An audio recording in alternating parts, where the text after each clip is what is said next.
Социал-демократ Монголын эмэгтэйчүүдийн холбоо. Монгол Ардын намын дэргэдэх эмэгтэйчүүдийн байгууллага маань өнөөдөр 30 жилийнхаа түүхтэйг тэмдэглэж байна.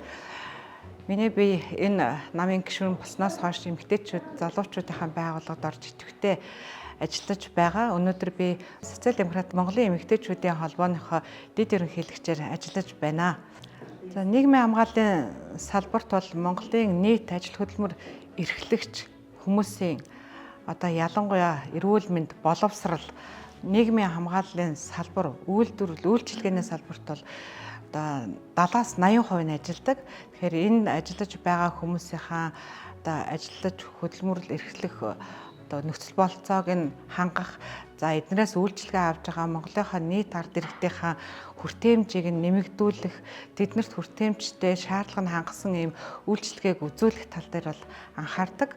За, нийгмийн хамгааллын салбарын үйлчилгээнд Монгол хүн болж төрснөөсөө ахуулаад ертөнцийн мөнгө хүсийг үзүүлэх хүртлээр ингээд харьяалагдаж хамаарч явдаг учраас хүний төлөөх юм буянтай үйлс гэж би үздэг.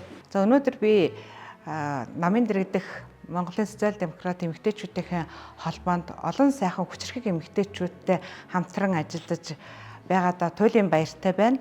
За, үе үеийн улсын хурлд сууж байсан парламент эмэгтэйчүүд маань олон хууль тогтоомжийг хүний төлөө хийж ирсэн байдаг. За, хүүхдийн хамгааллын тухай хууль, эрүүл мэндийн тухай хууль, боловсролын багц хууль, нийгмийн даатгалын багц хуулиуд гэх жишээтэй маш олон хуулийн дээр эмэгтэйчүүд хамгийн их итгэл зүтгэл наашлагтай ажиллаж ирсэн байдаг юм аа. Энэ түүхтэйг холбогдуулан намынхаа бүх гишүүд, холбооныхоо бүх гишүүд энэ холбоог үдээ зэрэгтэй энэ сайхан болгоход хүч хөдөлмөр, оюун ухаан бүхэл зүйлээ шахан ажилласан удирдлагын үе үеийн багууд, гишүүддээ 30 жилийн ойн баярын мэндийг хүргэж та бүхэндээ эрүүл энх сайн сайхан бүхнийг хүсэн өрөөё.